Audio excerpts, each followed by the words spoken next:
ஏற்றுக்கொள்ளுதல் குடும்பத்தை காக்கும் தெய்வீக வலிமை. கிறிஸ்து இயேசுவில் அன்புமிக்க சகோதர சகோதரிகளே, இன்று நாம் தாயாம் திருவையோடு இணைந்து திருவருகை காலத்தின் 4ஆம் வாரத்திலே ஒரே குடும்பமாக இணைந்து ஆண்டவர் இயேசுனுடைய அருளையும் ஆசீரையும் பெற்று செல்ல இந்த திருவருகை காலம் நமக்கு விடுக்கக்கூடிய அழைப்பு ஏற்றுக்கொள்ளுதல் குடும்பத்தை காக்கும் தெய்வீக ஒரு வல்லமை என்பதை இந்த இறைவார்த்தையின் வழியாக நமக்கு கற்றுத்தரக்கூடிய ஒரு முக்கியமான பாடமாக அமைந்திருக்கிறது.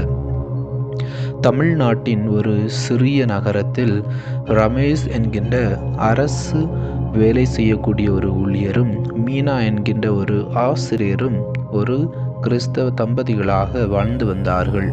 திருமணம் நடந்து 6 மாதங்கள் ஆன பிறகு ரமேஷுக்கு ஒரு உண்மையானது தெரிய வருகிறது. அதாவது மீனாவுக்கு திருமணத்திற்கு முன்பே ஏற்பட்டிருந்த ஒரு மருத்துவ சிக்கல், அதாவது கருப்பையிலே ஒரு சின்ன ஒரு பிரச்சனையின் காரணமாக ரொம்ப நாட்களாக மருந்து எடுத்துக்கொண்டே இருந்தார். ஆனால் அதை அவர் தன்னுடைய கணவரிடம் சொல்ல முடியாமல் மறைத்து வைத்திருந்தார். ரமேஷின் மனதில் எழுந்த ஒரு கேள்வி, என்னிடம் உண்மையை சொல்லவில்லை, என்னை ஏமாற்றிவிட்டால், குழந்தை பெற முடியாமல் போனால் என்கின்ற கோபம், அவமானம், பயம் எல்லாம் ஒன்றாக வந்தது. வீட்டில் பேசாமை, மனக்கசப்பு ஏற்பட்டது. முடிவு எடுக்க வேண்டிய தருணமாக இருந்தது. ரமேஷ் தன் தாயிடம் சொன்னார், இவளை ஏற்றுக்கொள்ள முடியவில்லை, உண்மை சொல்லாதவளோடு எப்படி வாழ்வது? அந்த இரவு அவர் தூங்க முடியாமல் இறை வார்த்தையை எடுத்து படிக்க ஆரம்பித்தார். அவ்வாறு படிக்கின்ற பொழுது மத்தேயு நற்செய்தி 1ஆம் அதிகாரம் 24ஆம் இறை வசனத்திலே யோசேப்பு தன்னுடைய மனைவி மரியாளை ஏற்றுக்கொள்ள முடியாமல் குழப்பத்திலே இருந்த அந்த ஒரு நிகழ்வை அவர் படிக்கிறார். அவ்வாறு குழப்பத்திலே இருக்கக்கூடிய அந்த நேரத்திலே கனவிலே கடவுளின் தூதர் அவருக்கு தோன்றக்கூடியவராக இருக்கிறார். அதன் பிறகு அவர் கடவுளுடைய திட்டத்தை அறிந்து மனைவி மரியாவை ஏற்றுக்கொள்ளக்கூடியவராக இருக்கிறார். இதே நிகழ்வானது அவருக்கு அது ஒரு கனவு அல்ல, மாறாக கடவுளின் வார்த்தை நேரடியாக பேசிய தருணமாக இருந்தது. அடுத்த நாள் ரமேஷ் மீனாவிடம் கேட்டார், நீ ஏன் சொல்லவில்லை? கண்ணீருடன் மீனா சொன்னால் நீங்கள் என்னை நிராகரித்து விடுவீர்கள் என்று பயந்தேன். அந்த ஒரு வாக்கியம் ரமேஷின் மனதை உடைத்தது. அவர் தீர்மானித்தார், நீ செய்த தவறை காட்டிலும் நீ பயந்த அளவுதான் பெரியது. அவர்கள் இன்று என்ன செய்தார்கள்? ஆலோசனை பெற்றார்கள், மருத்துவ சிகிச்சை தொடர்ந்தார்கள். குழந்தை இல்லாத நிலையிலும் ஒருவரை ஒருவர் ஏற்றுக்கொண்ட குடும்பமாக வாழ்கிறார்கள். ரமேஷ் இப்போது சொல்லக்கூடிய ஒரு கருத்து, அந்த நாளில் நான் நிராகரித்திருந்தால் இன்று நான் நீதிமான் ஆக இருந்திருப்பேன், ஆனால் அன்பு கொண்ட மனிதனாக இருந்திருக்க மாட்டேன். ஆம், கிறிஸ்து இயேசுவில் அன்புமிக்க சகோதர சகோதரிகளே, இந்த நிகழ்வு உண்மை சொல்லப்படாதது காயப்படுத்தும், ஆனால் ஏற்றுக்கொள்ளப்படாதது குடும்பத்தை அழிக்கும் என்பதை இந்த நிகழ்வு நமக்கு எடுத்து காட்டக்கூடிய ஒரு மைய சிந்தனையாக அமைந்திருக்கிறது. அதே போலத்தான் இன்றைய முதல் வாசகம், 2ஆம் வாசகம், நற்செய்தி வாசகம் முழுவதும் நமக்கு கற்றுத்தரக்கூடிய ஒரு முக்கியமான பாடம். குறிப்பாக யோசேப்பு தன்னுடைய மனைவி மரியாவை ஏற்றுக்கொள்ள முடியாத அந்த குழப்பத்தில் இருக்கக்கூடிய அந்த தருணத்திலே அவர் என்ன செய்கின்றார்? மனைவி மரியாவை மறைமுகமாக விலக்கிவிட வேண்டும் என்று அவர் திட்டமிட்டவராக இருக்கிறார். இப்படி ஒருவேளை நம்முடைய வாழ்க்கையிலே நடந்தது என்று சொன்னால் உடனே நம்ம என்ன செய்வோம்? எப்படி இது நடந்துச்சுது? உடனே கேட்போம், நீ யாரோட போய் இப்படி கெட்டு போயிட்டு வந்திருக்கிற அப்படின்னு சொல்லிட்டு பெற்றோர்கள் என்ன செய்வார்கள்? தன்னுடைய பிள்ளையை அடித்து எவ்வளோ தூரம் கஷ்டப்படுத்த முடியுமோ அவ்வாறு செய்வார்கள். ஆனால் இங்கே யோசேப்பு என்ன செய்யக்கூடியவராக இருக்கிறார் என்று சொன்னால் பொறுமையாக இருக்கிறார். அதே போலவே மரியாவிடம் கோபப்படவில்லை. மாறாக அவர் தன்னுடைய உள்ளத்தில் நினைத்தது அவமானப்படுத்தவில்லை. அதே போலவே மறைவாக விலக்கி விட வேண்டும் என்று திட்டமிட்டிருந்தார். ஆக அவ்வாறு நினைத்து கொண்டிருந்த அந்த தருணத்தில் தான் தூக்கத்திலே கடவுளுடைய தூதர் அவருக்கு தோன்றி, உன் மனைவி மரியாவை ஏற்றுக்கொள்ள அஞ்ச வேண்டாம், ஏனென்றால் அவர் கருவுற்றிருப்பது தூய ஆவியால் தான் என்று வெளிப்படுத்தக்கூடிய அது அவருக்கு வெறும் கனவினுடைய நிகழ்வாக அல்ல, கடவுளின் வார்த்தையாக ஏற்றுக்கொண்டு அவர் என்ன செய்கின்றார்? மனைவி மரியாவை ஏற்றுக்கொள்ளக்கூடிய ஒரு சூழ்நிலையை நாம் பார்க்கின்றோம். ஆம், கிறிஸ்து இயேசுவில் அன்புமிக்க சகோதர சகோதரிகளே, இதை போலவே நிறைய குறைகளோடு நிறைய விவிலியத்திலே நிறைய கதை மாந்தர்கள் குறைகளோடு இருந்தார்கள். குறிப்பாக மோசேயை எடுத்து பார்க்கின்ற பொழுது அவர் திக்குவாயனாக இருந்தார். கடவுளுடைய வார்த்தை எடுத்துரைக்க முடியாத ஒரு குறையாக இருக்கக்கூடிய சூழ்நிலையிலே கடவுள் அவரை அழைக்கின்ற பொழுது அவர் சொல்லக்கூடிய வார்த்தை, என்னால் இந்த பணியை செய்ய முடியாது என்று சொல்கின்ற பொழுது நானே உனக்கு வார்த்தையாக இருப்பேன் என்று சொல்லி அவருடைய அந்த குறைகளை கடவுள் ஏற்றுக்கொண்டு இஸ்ராயல் மக்களை வழிநடத்த மோசேயை கடவுள் தேர்ந்தெடுக்கக்கூடியவராக இருக்கிறார். இதை போல புதிய ஏற்பாட்டிலே நாம் வருகின்ற பொழுது பேதுரு என்ன செய்கின்றார்? கடவுளை ஆண்டவர் இயேசுக்கு எதிராக மும்முறை மறுதலிக்கக்கூடியவராக இருக்கிறார். ஆனாலும் இயேசு என்ன செய்கின்றார்? அவருடைய குறைகளை மன்னித்து ஏற்றுக்கொண்டு மீண்டும் அவரை திருச்சபையினுடைய முதல் திருத்தந்தையாக உயர்த்தி இருக்கிறார். அதே போலவே பவுல் அடிகளாருடைய வாழ்வை பார்க்கின்ற பொழுது ஒரு காலகட்டத்திலே கிறிஸ்தவ மக்களை எந்த அளவுக்கு அடிமையாக நடத்த முடியுமோ, எவ்வளவு தூரம் துன்புறுத்த முடியுமோ, எவ்வளவு முறை காயப்படுத்த முடியுமோ, இவையெல்லாம் செய்து குறையோடு இருந்த அந்த மனிதரை தமஸ்கு நோக்கிய பயணத்திலே அவர் தன்னுடைய தவறை உணர்ந்து மீண்டும் அதே கிறிஸ்தவ மக்களுக்காக தன்னுடைய வாழ்வை முழுவதும் அர்ப்பணிக்கக்கூடியவராக இருக்கிறார். இங்கே பவுலும் குறையோடு தான் இருக்கிறார், கடவுள் ஏற்றுக்கொள்ளக்கூடியவராக இருக்கிறார்.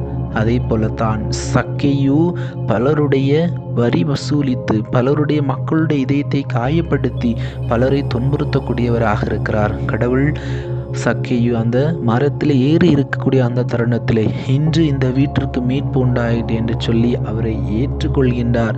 ஏற்றுக்கொண்ட உடனேயே என்ன செய்கின்றார்?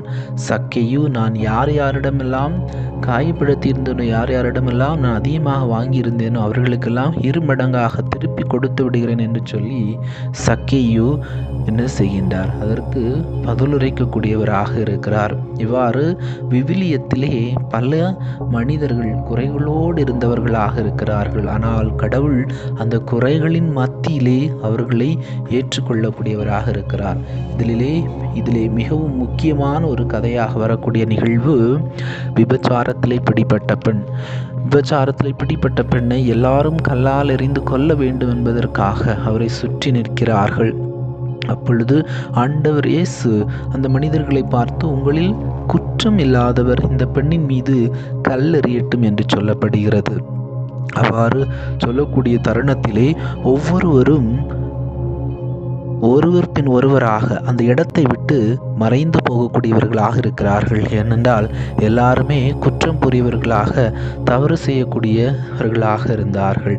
அதனால் யாராலும் என்ன செய்ய முடியவில்லை? விபச்சாரத்தில் பிடிப்பட்ட அந்த பெண்ணை கல்லால் எறிய முடியவில்லை.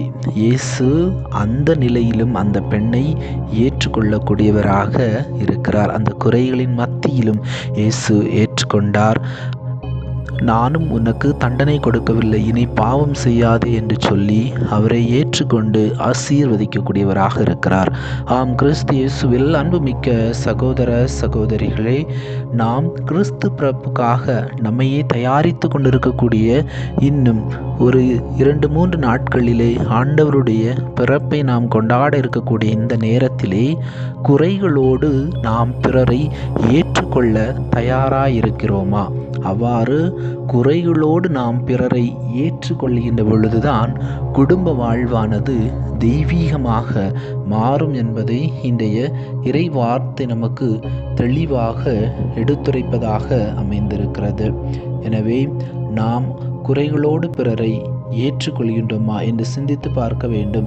குடும்பத்திலே கணவன் மனைவிக்கிடையே ஒரு சில சின்ன சின்ன பிரச்சனைகள் வருகின்ற பொழுது நாம் கணவன் மனைவியினுடைய அந்த குறைகளை பார்க்கிறோமா, அல்லது அவர்களை அன்பு செய்யக்கூடியவர்களாக ஏற்றுக்கொள்ளக்கூடியவர்களாக இருக்கிறோமா? குறைகளோடு அவர்களை ஏற்றுக்கொள்கின்ற பொழுது அங்கே அந்த உறவு நீடிக்கக்கூடிய உறவாக இருக்கிறது. அந்த குடும்ப வாழ்வு இன்னும் ஆசீர்வாதம் நிறைந்த ஒரு வாழ்வாக இருக்கிறது. ஆனால் இன்று நம்முடைய அன்றாட வாழ்க்கையிலே நாம் பார்க்கின்றோம், நமக்கு தெரியும் ஒரு சில நம்முடைய சொந்த பெற்றோர்கள், உற்றார் உறவினர்கள், நண்பர்களாக இருக்கலாம், சகோதர சகோதரிகளாக இருக்கலாம், ஏதாவது ஒரு சின்ன வார்த்தை சொல்லியிருப்பார்கள். அந்த வார்த்தையை நாம் என்ன செய்திருப்போம், திருப்பி திருப்பி அதையே நாம் என்ன சொல்லுவோம், மனதுக்குள்ளே வைத்துவிட்டு அவர்களை ஏற்றுக்கொள்ளாத ஒரு மனநிலையை நாம் பார்க்கிறோம். அதிலும் குறிப்பாக ஒரு சிலர் என்ன சேர்ந்திருப்பாங்கன்னா, குடும்பத்திலே இப்பொழுது நம்ம பார்த்தோன்னா எதுக்காக சண்டை அதிகமாக வரும்னா இந்த சொத்து பிரச்சனை காரணமாக. அப்போது சொத்துக்காக ஒரு சிலர் என்ன செய்திருப்பாங்க, சண்டை போட்டிருப்பார்கள். அப்போது சண்டை போட்டதிலே சில நேரங்களில் வார்த்தை கொஞ்சம் கடினமாக வந்திருக்கும். அந்த வார்த்தையின் காரணமாக நாம் என்ன செய்திருப்போம், அவர்கள் சொன்ன அந்த வார்த்தையை இப்பொழுதும் நாம் வைத்துவிட்டு பல நாட்களாக பல வருடங்களாக அந்த உறவுகளோடு, ஒருவேளை அக்காவாக இருக்கலாம், தம்பியாக இருக்கலாம், சொந்த அப்பா அம்மாவாக கூட இருக்கலாம், நாம் என்ன செய்திருப்போம், அவர்களோடு பேசாமல் அவர்களை ஏற்றுக்கொள்ள முடியாத ஒரு மனநிலை இருக்கிறது என்று சொன்னால், இன்றைக்கு இறைவன் அவர்களை ஏற்றுக்கொண்டு அன்பு செய்ய நமக்கு அழைப்பு விடுக்கிறார். இதை போலவே இன்னும் ஒரு சில விஷயங்கள், ஒரு சில நேரங்களிலே குடும்பத்தில் வரக்கூடிய சின்ன சின்ன பிரச்சனைகளாக இருக்கலாம், சின்ன சின்ன வாக்குவாதங்களாக இருக்கலாம். இதற்கு முக்கிய காரணம், நம்ம குடும்பத்திலே ஒரு பிரச்சனை வருகிறது என்று சொன்னால் உடனே அவர்களோடு உரையாடல் வைக்காமல் இருப்பது. நீண்ட நாட்கள் தன்னுடைய உள்ளத்திலே போட்டு புதைத்து வைத்திருக்கின்ற பொழுது அது மிகப்பெரிய பிரச்சனையாக மாறக்கூடியதாக இருக்கிறது. எனவே கிறிஸ்து இயேசுவில் அன்புமிக்க சகோதர சகோதரிகளே, எப்பொழுது நீங்கள் புனித சூசியப்பரை போல, ஆண்டவர் இயேசுவை போல, கடவுளை போல நாம் பிறருடைய குறைகளோடு நாம் ஏற்றுக்கொள்கின்றோமோ, அப்பொழுதுதான் நம்முடைய வாழ்வு ஆசீர்வாதம் நிறைந்த வாழ்வாக, நம்முடைய வாழ்வு மகிழ்ச்சி நிறைந்த வாழ்வாக, நம்முடைய குடும்பம் ஒரு உண்மையான கிறிஸ்தவ விசுவாசத்தை வாழ்வாக்கக்கூடிய குடும்பமாக மாறும். அதே வேளையிலே அதைத்தான் இந்த கிறிஸ்து பிறப்புக்காக தயாரித்து கொண்டிருக்கக்கூடிய இயேசு நம் ஒவ்வொருவரையும் பார்த்து கேட்கக்கூடியவராக இருக்கிறார். ஏனென்றால் இங்கே இருக்கக்கூடிய யாருமே தவறு செய்யாதவங்க இல்லை, எல்லாருமே தவறக்கூடியவர்கள், எல்லாருமே பலவீனமானவர்கள், எல்லாருமே கடவுளுடைய கட்டளையை மீறக்கூடியவர்கள். அப்படி இருக்கக்கூடிய சூழ்நிலை கடவுள் என்ன செய்கிறார், எல்லாரையும் அன்பு செய்கிறார், எல்லாரையும் ஏற்றுக்கொள்கிறார். எல்லாருக்கும் அவர் என்ன செய்கின்றார், விவிலியத்தில் சொல்லப்படுவதைப் போல நல்லோர் மேலும் தீயோர் மேலும் கடவுள் கதிரவனை உதித்தளச் செய்கின்றார், நேர்மையுள்ளோர் மேலும் நேர்மையற்றோர் மேலும் மழை பொழியச் செய்கின்றார். எனவே நாமும் பிறருடைய குறைகளோடு பிறரை ஏற்றுக்கொள்கின்ற பொழுது மிக சிறந்த உதாரணமாக இன்றைய நற்செய்தியிலே யோசேப்பு மனைவி மரியாவை ஏற்றுக்கொண்டதைப் போல நாமும் நம்முடைய குடும்ப வாழ்க்கையில் வரக்கூடிய சின்ன சின்ன தவறுகள், பிரச்சனைகள், துன்பங்கள், போராட்டங்கள், கஷ்டங்கள் நேரத்திலே ஒரு சில அவமானங்கள் வருகின்ற பொழுது நம்முடைய குடும்பத்தில் நாம் இருக்கக்கூடிய கணவனாக இருக்கலாம், மனைவியாக இருக்கலாம், பிள்ளைகளாக இருக்கலாம், சொந்த உறவினர்கள், அக்கா தம்பி தங்கச்சி யாராக இருந்தாலும் பிறரை நாம் அவமானப்படுத்தாமல் ஏற்றுக்கொள்கின்ற பொழுது அந்த குடும்பம் உண்மையிலேயே ஆசீர்வாதம் நிறைந்த குடும்பமாக, அது அருள் நிறைந்த குடும்பமாக, கடவுளுடைய குடும்பமாக, நாசரேத்து இயேசுவினுடைய குடும்பத்திற்கு பிரதிபலிக்கக்கூடிய உண்மையான கிறிஸ்தவ குடும்பமாக மாறும் என்பதை இந்த இறைவார்த்தை நமக்கு கற்றுத்தரக்கூடியதாக அமைந்திருக்கிறது. எனவே அதற்கேற்ப நம்முடைய வாழ்வை நாம் மாற்றி அமைத்துக் கொள்வோம். அவ்வாறு அமைகின்ற பொழுது இந்த கிறிஸ்து பிறப்பு விழா ஒரு அர்த்தமுள்ள விழாவாக மாறும். இதற்கு தேவையான அருள் வேண்டி நாம் இறைவன் நோக்கி மன்றாடுவோம். எல்லாம் வல்ல இறைவன் தந்தை மகன் தூய ஆவி உங்களை நிறைவாக ஆசீர்வதிப்பாராக. ஆமீன்.